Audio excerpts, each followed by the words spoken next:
Channel வியூவர்ஸில் இருக்க வணக்கம். இன்றைக்கி டேட்டு பார்த்தீங்கன்னா 6 மார்ச் 2026.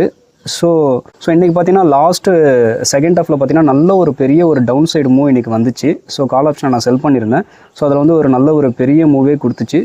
ஸோ இன்றைக்கி என்ன ப்ரைஸ் ஆக்ஷன் பிரகாரம் நான் அந்த டவுன் மூவில் நான் எடுத்தேன்றதையும் இந்த வீடியோ முடியறதுக்குள்ளே நான் லாஸ்ட்டாக நான் எக்ஸ்பிளைன் பண்ணி நான் சொல்கிறேன். அதில் என்ன P&L வந்துச்சுன்றதையும் நான் சொல்கிறேன். ஸோ இன்றைக்கி என்ன ப்ரைஸ் ஆக்ஷன் பிரகாரம் ட்ரேட் வந்துச்சுன்னு பார்த்தீங்கன்னா நான் ஃபாலோ பண்ணுறேன் RAW1 அப்சைடில் டைப் 1 அப்படின்ற ஒரு ஸ்ட்ராட்டஜி ப்ரோக்ராம் தான் எனக்கு ட்ரேட் வந்துச்சு. ஸோ அதன்படி பார்த்தீங்கன்னா இதுதான் வந்து ப்ரீவியஸ் டே லோ. இந்த ப்ரீவியஸ் டே லோக்கு கீழே இருந்து மேலே போயிட்டு இங்கே 50 MA தாண்டி க்ளோஸ் வச்சா ஒரு அப்சைட் ட்ரேட் எடுத்துப்பேன்.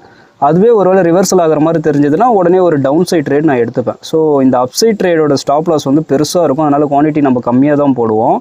ஆனால் இந்த டவுன் சைட் ட்ரேடோட ஸ்டாப் லாஸ் வந்து ரொம்ப குட்டியாக இருக்கிறதுனால நிறைய குவான்டிட்டிஸ் போடுவோம். அப்படி பண்ணும்போது ஒருவேளை ரிவர்சல் ஆச்சுன்னா இந்த ட்ரேட் வந்து நம்மளுக்கு கம்மியான லாஸ் தான் கொடுக்கும். ஆனால் இந்த ட்ரேட் வந்து செமையான ப்ராஃபிட் கொடுக்கும். ஓகேங்களா? ஏன்னா இதோட ரிஸ்க் ரிவார்ட் ரேஷியோ வந்து ரொம்ப அதிகமாக இருக்கும். 1:4 1:5 அந்த மாதிரி கூட போக வாய்ப்பு இருக்குது.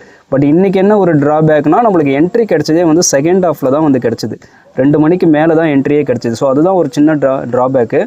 இது ஆரம்பத்திலே நம்மளுக்கு ஃபஸ்ட் ஹாஃப்லேயே இந்த மாதிரிலாம் கிடச்சிது. நல்லாவே நம்ம பெர்ஃபார்ம் பண்ணியிருக்கோம் ஸ்ட்ராட்டஜி. பட் வந்து நம்மளுக்கு இது செகண்ட் ஹாஃபில் வந்ததால் கொஞ்சம் வாலட்டிலிட்டி அதிகமாக இருக்கும். ஓகேங்களா? ஏன்னா நான் 2:45 மேலே மோஸ்ட்லி ட்ரேட்ஸ் எதுவும் வச்சிருக்க மாட்டேன். நான் க்ளோஸ் பண்ணிவிடுவேன். அதனால் பட் இருந்தாலும் நான் எடுத்தேன். ஃபஸ்ட்டு அப் சைட் ட்ரேட் எடுத்தேன். அதுக்கப்புறம் டவுன் சைடு அந்த ட்ரேடுக்கு ஒரு ஸ்டாப் லாஸை போட்டுட்டேன்.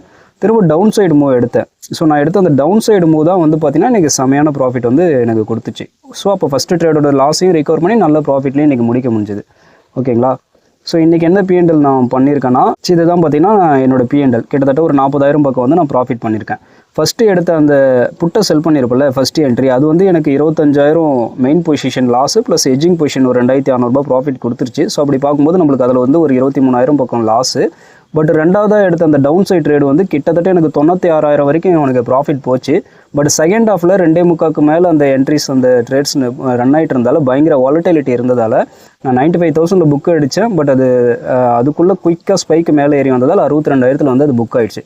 ஓவரால் இந்த 62,000 இந்த 23,000 லாஸை மைனஸ் பண்ணி பார்க்கும்போது நம்ம இன்றைக்கி ஒரு 39,388 வந்து ப்ராஃபிட்டில் தான் நான் முடிஞ்சிருக்கேன்.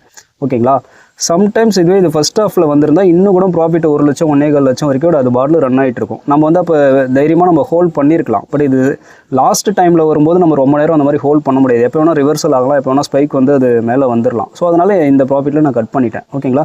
ஸோ இப்படி தான் வந்து இந்த ட்ரேடுக்கும் எனக்கு 25,000 தான் ரிஸ்க்கு, இந்த ட்ரேடுக்கும் எனக்கு 25,000 தான் ரிஸ்க்கு. ஓகேங்களா? இங்கே லாஸ் ஆகும்போது பாருங்கள் கரெக்டாக 25,000 லாஸ் ஆயிருக்கு. ஏன்னா அங்கே தான் என்னோட ஸ்டாப் லாஸ் வந்து கரெக்டாக கனெக்ட் பண்ணி வச்சிருப்பேன். இந்த பட் இருந்தாலும் எஜிங் பொசிஷன் ஒரு 2,600 ப்ராஃபிட் கொடுத்துருச்சு. பட் இந்த ட்ரேட் வந்து எனக்கு 95,000 1 லட்சம் 1.25 லட்சம் வரைக்கும் கூட போகும். ஓகேங்களா? ஸோ அப்போ ஒரு ட்ரேடோட லாஸை விட இன்னொரு ட்ரேடோட ப்ராஃபிட் அதிகமாக இருக்குது. ஸோ அதை பேஸ் பண்ணி அதை மாதிரி தான் இந்த ப்ரைஸ் ஆக்ஷன் இந்த மாதிரி ப்ரைஸ் ஆக்ஷன் வச்சு தான் இன்றைக்கி நான் எடுத்தேன். ஃபஸ்ட்டு ஒரு அப் சைடு எடுத்து அதுக்கப்புறம் டவுன் சைடு எடுத்து நல்லா ப்ராஃபிட் பண்ணி அதை நான் லாஸை ரிகவர் பண்ணி ப்ராஃபிட்டில் முடிச்சிருக்கேன். ஸோ நான் பார்த்தீங்கன்னா கிட்டத்தட்ட 20 ஸ்ட்ராட்டஜிஸ்க்கு மேலே ஃபாலோ பண்ணி தான் நான் பண்ணுறேன். எப்படி பார்த்தாலுமே நான் ஒழுங்காக ட்ரேடிங் பிளானை நான் ஃபாலோ பண்ணி நான் பண்ணுறதுனால நான் கிட்டத்தட்ட 20 ஸ்ட்ராட்டஜிஸ் கிட்ட ஃபாலோ பண்ணுறதால எனக்கு வந்து கண்மூடித்தனமாக தைரியமாக என் ஸ்ட்ராட்டஜிஸ் ஃபாலோ பண்ணி நான் ட்ரேட் பண்ணுவேன். அது ஏன்னா ஸ்ட்ராட்டஜி ரெடி பண்ணுறதே எதுக்குன்னா நம்ம ப்ராஃபிட்டபுளாக ஓவரால் ப்ராஃபிட்டபுளாக இருக்க மாதிரி தான் ஸ்ட்ராட்டஜிஸ் நம்ம ரெடி பண்ணுறோம். வருஷம் ஃபுல்லாக அந்த ஸ்ட்ராட்டஜிஸ் எல்லாத்தையும் ஃபாலோ பண்ணி ஒரு ஸ்ட்ராட்டஜியும் 20 ஸ்ட்ராட்டஜியில் ஒரு ஸ்ட்ராட்டஜியும் நம்மளுக்கு ஒரு 2% 1.5% நம்மளுக்கு ரிட்டர்ன் கொடுத்துச்சுன்னா கூட, ஏன்னா நான் 0.5% ரிஸ்க் பர் ட்ரேட் எடுக்கிறேன், நான் ரொம்ப கம்மியாக சொல்கிறேன்.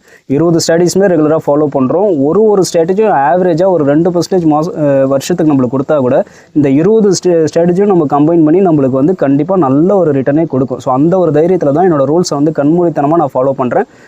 கண்மூடித்தனமானா அப்படியே கண்மூடித்தனமாக பிளைண்டாக கிடையாது. கூட கரெக்டான ரிஸ்க் மேனேஜ்மெண்ட், கரெக்டான எனக்கு லாஸ் ஆச்சுன்னா எவ்வளோ லாஸ் ஆகணும், எனக்கு ப்ராஃபிட் வந்தால் என்னாகும், எல்லாமே ப்ராப்பர் பிளானோட தான் நான் பண்ணுறேன். அதனால தான் என்னால் வந்து ட்ரேட்ஸ் வந்து தைரியமாக பண்ண முடியுது. கன்சிஸ்டண்ட்டாக என்னால் வந்து இந்த மார்க்கெட்டில் வந்து என்னால் சர்வை பண்ணி ப்ராஃபிட்டபுளாக இருக்க முடியுது. ஓகேங்களா? கண்டிப்பாக இந்த வீடியோ வந்து உங்களுக்கு ஒரு தெளிவாக கொடுத்துருக்குன்னு நான் நம்புகிறேன்.